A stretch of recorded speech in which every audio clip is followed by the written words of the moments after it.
I know this video is very late, but क्या करूँ यार, खेती बाड़ी कर रहा हूँ। सो सॉरी इसके लिए एंड एंजॉय द वीडियो। तो पिछले एपिसोड में हमने देखा था कि डीमन किंग मुसान ने फाइनली उबयासिकी मेंशन का पता लगा लिया था और मास्टर को मारने के लिए खुद उनके सामने अपीयर होता है। मास्टर उस समय उसको देख तो नहीं सकते थे क्योंकि उनकी आंखों में पट्टी बंधी हुई थी, इसलिए वो अपनी वाइफ से पूछते हैं कि आखिर मुजान दिखने में कैसा है। जिस पर लेडी अमाने बोलती हैं, ये डीमन दिखने में एक साधारण इंसान जैसा ही दिखता है, जिसकी उम्र 25 से 30 के बीच होगी, पर इसकी आंखें बहुत डरावनी हैं, एक बिल्ली की तरह, पर गहरे लाल रंग की। इसके बाद मास्टर कगाया कहते हैं, मुजान की बुत्सुजी, मुझे पता था तुम मुझे अपने हाथों से मारने खुद आओगे। तुम्हारे मन में उबयासिकी फैमिली के लिए जो गुस्सा और नफरत भरी है, वो तुम्हें खींच के मेरे पास ले ही आएगी।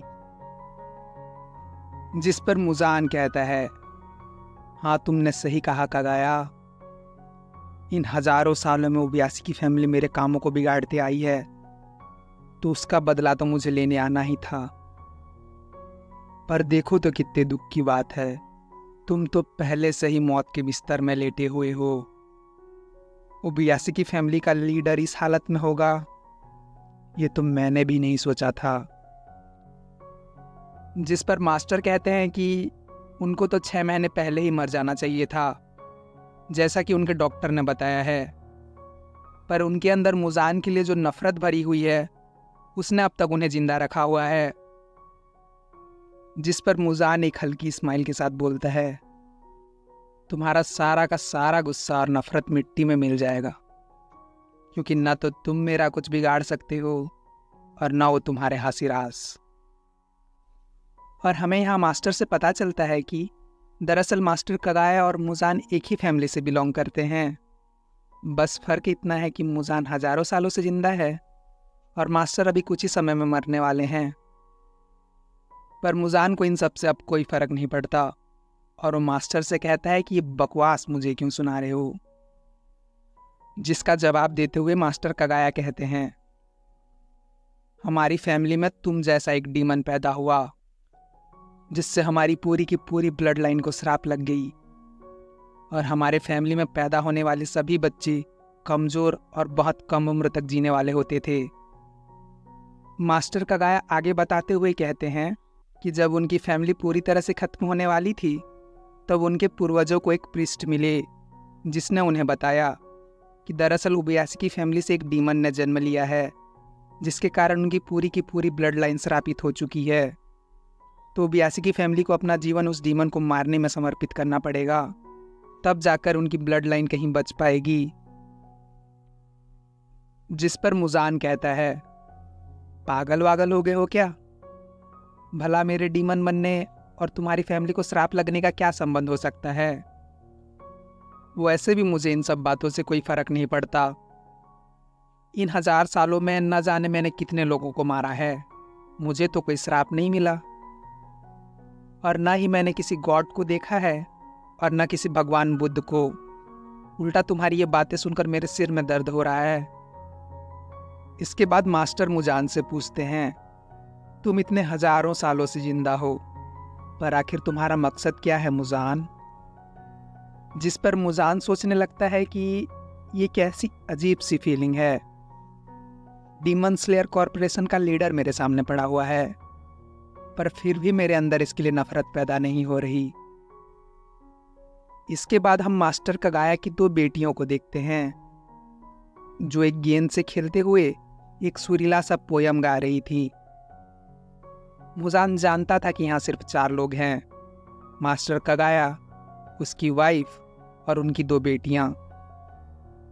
मुजान को ये पोयम सुनकर थोड़ी रिलीफ सी फील होती है और मुजान को इस तरह खामोश देख मास्टर कगाया बोलते हैं, तुम्हारा मकसद अमर होना है, तुम मरने से डरते हो, है ना मुजान? जिस पर मुजान मास्टर की बातों से हामी भरता हुआ कहता है, जैसे ही मैं नेजुको को खा लूंगा, मेरा ये सपना भी पूरा हो जाएगा। पर तुम्हारी बातों से लगता है कि तुमने नेजुको को बहुत अच्छी तरह से छुपा के रखा हुआ है। पर कोई बात नहीं, तुम्हारे मरने के बाद मेरे पास उसे ढूंढने के लिए बहुत समय है। जिस पर मास्टर कगाया कहते हैं, तुम्हारी ये सोच बिल्कुल ही गलत है। इस दुनिया में कुछ अमर है तो लोगों की आस्था और उनकी भावनाएं हैं। इन हजारों सालों में न जाने तुमने कितने डीमन स्लेयर्स को मारा, पर यह डीमन स्लेयर कॉरपोरेशन अभी तक बंद नहीं हुआ। उन लोगों की भावनाओं ने इस कॉरपोरेशन को जिंदा रखा है। तुम्हारी मौत की भावना, तुम्हारे पापों के लिए तुम्हें किसी ने माफ नहीं किया है, किसी एक ने भी नहीं। तुमने एक बाग के अंदर छुपे गुस्सेल ड्रैगन को जगा दिया है और अब तुम्हारी मौत जल्द ही तुमसे मिलने आएगी। मेरे मर जाने पर डीमन स्लेयर कॉरपोरेशन को कोई फर्क नहीं पड़ेगा, बल्कि मेरी मौत मेरे बच्चों के भीतर के गुस्से को और बढ़ा देगी। पर अगर तुम मर गए तो तुम्हारे साथ साथ तुम्हारे सारे डीमंस भी मर जाएंगे। मैं सही कह रहा हूं ना मुजान? जिस पर मुजान गुस्से में बोलता है, तुम्हारी ये बकबक बंद हुई क्या? और ऐसा कहकर अपने हाथों को मास्टर की ओर बढ़ाने लगता है। मास्टर कहते हैं कि उनकी बातें खत्म हो चुकी है और वो मुजान का शुक्रिया अदा करते हैं क्योंकि मुजान ने उन्हें इतनी देर तक सुना। और इस समय तक कासुगाई क्रोस ने सारे डीमन स्लेयर कॉरपोरेशन में ये बात फैला दी होती है कि उबुयासुकी मेंशन पर हमला हुआ है और मास्टर कगाया की जान खतरे में है। और ये न्यूज़ पाते ही सानेमी, ओबेनाई, मित्सुरी, म्यूचिरो, तांजीरो और बाकी सभी हासिरास तेजी से उबुयासुकी मेंशन की ओर भागने लगते हैं और उनके चेहरे पर अपने मास्टर के लिए चिंता साफ साफ देखी जा सकती है। पहले एपिसोड में जो हासिरा मीटिंग हुई थी उसमें सानेमी ने कहा था कि मास्टर कगाया अकेले रहते हैं, तो उनकी सुरक्षा के लिए कम से कम 2 हासिरा को उनके साथ रुकना चाहिए।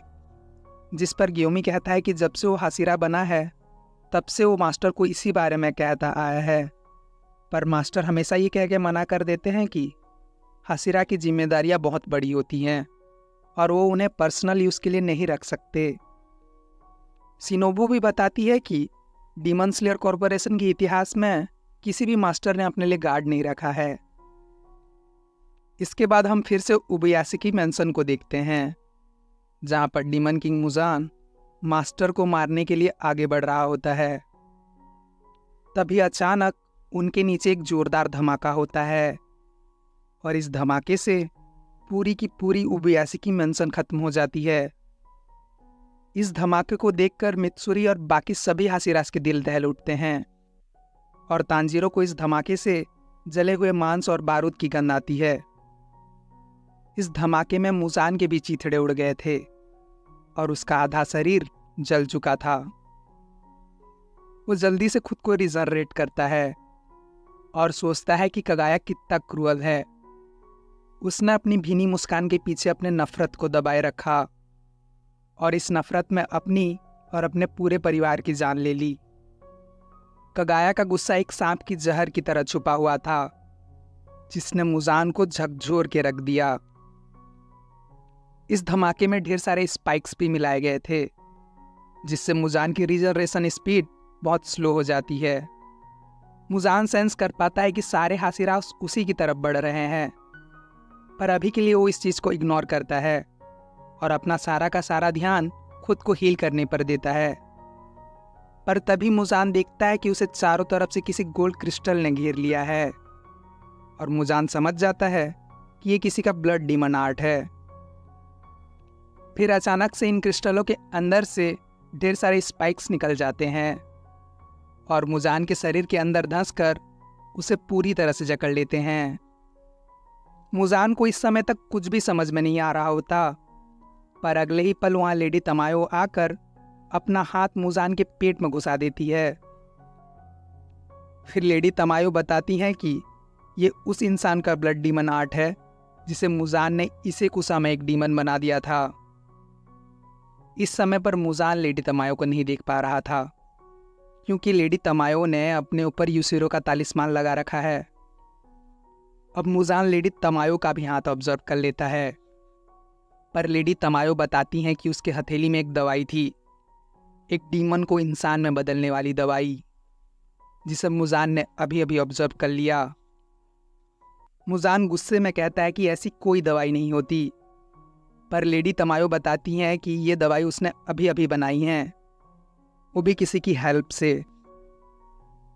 अब मुजान लेडी तमायो के माथे पर अपना नाखून गड़ाकर कहता है, याद करो तुम्हारे बच्चों और पति को किसने मारा? क्या वो मैं था? नहीं, वो तुम थी जिसने उन्हें मार के खाया। जिस पर लेडी तमायो रोते हुए कहती हैं, मुझे पता होता तो मैं एक डीमन कभी भी नहीं बनती। मैं तो बस अपनी बीमारी से बचना चाहती थी और अपने बच्चों को अपनी आंखों के सामने बड़ा होता हुआ देखना चाहती थी। जिस पर मुजान बोलता है, तुमने इसके बाद भी कितने लोगों को मारकर खाया है? क्या उनको मारकर खाने में तुमको मज़ा नहीं आया? जिस पर लेडी तमायो कहती हैं, हाँ, मैंने भी बहुत से बेकसूरों की जान ली है और आज मैं तुम्हारे साथ मरकर अपने सभी पापों को धो लूंगी। और इतना कहकर वो जोर से चिल्लाती हैं, गियोमी, अब तुम्हारी बारी है। और अब हम गियोमी को देखते हैं, जो इस घटना स्थल पर पहले से मौजूद था। गियोमी अपना यूनिक हथियार कासुरीगामा जित्सु निकालता है और उसे जोर से घुमाकर मुजान के सिर पर दे मारता है, और गियोमी के इस अटैक से मुजान के सिर के चीथड़े उड़ जाते हैं। और हमें यहाँ गियोमी का एक फ्लैशबैक दिखाया जाता है, जब गियोमी पहली बार मास्टर से मिला था। उस समय गियोमी की उम्र 18 साल थी, जबकि मास्टर सिर्फ 14 साल के थे। उस समय पर मास्टर ने गियोमी से कहा था, मुझे पता है तुम खूनी नहीं हो, तुम तो बस उन लोगों की जान बचाना चाहते थे। मास्टर की ये बात सुनकर गियोमी भी रो पड़ा था, और उस दिन से लेकर अब तक गियोमी के लिए मास्टर का प्यार कभी नहीं बदला। मरने से कुछ दिन पहले मास्टर ने गियोमी को बुलाकर कहा था कि उनको लगता है कि मुजान 5 दिन बाद उनको मारने आएगा, तो इस समय का फ़ायदा उठाकर गियोमी को मुजान का सिर उड़ा देना है। जिस पर गियोमी पूछता है कि उनको कैसे पता मुजान आने वाला है, तो मास्टर बताते हैं कि ये तो बस उनका एक अंदाज़ा है। और हमें यहाँ से पता चलता है कि उबयाशी की फैमिली के पास भविष्य की कुछ बातों को जानने की स्पेशल एबिलिटी है, और यही कारण है कि उबयाशी की फैमिली इतनी संपन्न है और अपने दम पर इतने बड़े डीमन स्लेयर कॉरपोरेशन को चला रही है। खैर, कहानी फिर से प्रेजेंट में आ जाती है, जहाँ डीमन किंग मुजान का सिर उड़ने के बाद भी वो खुद को फिर से रिजनरेट कर लेता है। जैसा कि मास्टर ने कहा था, अगर सिर कटने के बाद भी मुजान न मरे तो गियोमी को उससे सुबह होने तक फाइट करनी पड़ेगी। इतना सब कुछ झेलने के बाद भी मुजान बहुत पावरफुल था, और वो अपने ब्लड डीमन आर्ट से गियोमी के ऊपर हमला कर देता है। पर गियोमी ने खुद से प्रॉमिस कर रखा था कि वो आज इस राक्षस को नर्क में पहुंचा के रहेगा।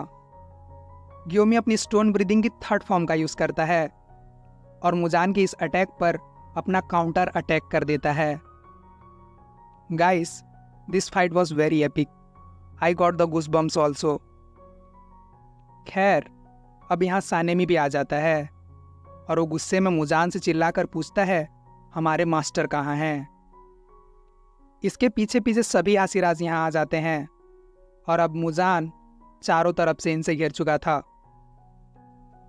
अब गियोमी सबको चिल्लाकर कहता है, यही है मुजान की बुत्सुजी, जो सिर कटने के बाद भी नहीं मरता, और इसकी वजह से हमारे मास्टर को मरना पड़ा है। डीमन किंग मुजान को इस तरह देखकर सभी हैरत में होते हैं, क्योंकि तांजीरो को छोड़कर किसी ने मुजान का चेहरा अब तक नहीं देखा होता। अब सभी आसिराज अपने सबसे पावरफुल ब्रीदिंग स्टाइल को रेडी करते हैं, और तांजीरो अपने हिमोकामी कागुरा के साथ रेडी होता है। पर जैसे ही मुजान के पास पहुंचते हैं, मुजान के फेस पर एक डेमोनिक स्माइल आ जाती है, और एक सितार की आवाज के साथ ये सभी इन्फिनिटी कासल में पहुंच जाते हैं। और सिर्फ ये सब नहीं, बल्कि गेनिया, इनोस्के और बाकी सभी डीमन स्लेयर्स और उनके क्रोज सभी इन्फिनिटी कासल में पहुंच जाते हैं, जिनके ऊपर नाकीमे ने नज़र रखी हुई थी। इनोस्के यहाँ पहुंचकर बहुत खुश लग रहा था, क्योंकि अब उसे लड़ने को मिलेगा, पर बाकी सभी घबराए हुए थे। पर जिनित्सु इस बार काफ़ी शांत था और उसे देखकर लग रहा होता है वो हर बैटल के लिए तैयार है। इन्फिनिटी कासल में सभी लोग अलग अलग जगहों पर गिर रहे थे और मुजान तांजीरो से कहता है, तुम्हें क्या लगा था तुम मुझे इतनी आसानी से मार पाओगे? आज की रात तुम सब के लिए क़यामत की रात होगी और तुम सब मरोगे, कामाडो तांजीरो। सो आज की वीडियो में बस इतना ही। Thanks for watching and don't forget to subscribe. मिलते हैं आपको नेक्स्ट वीडियो में।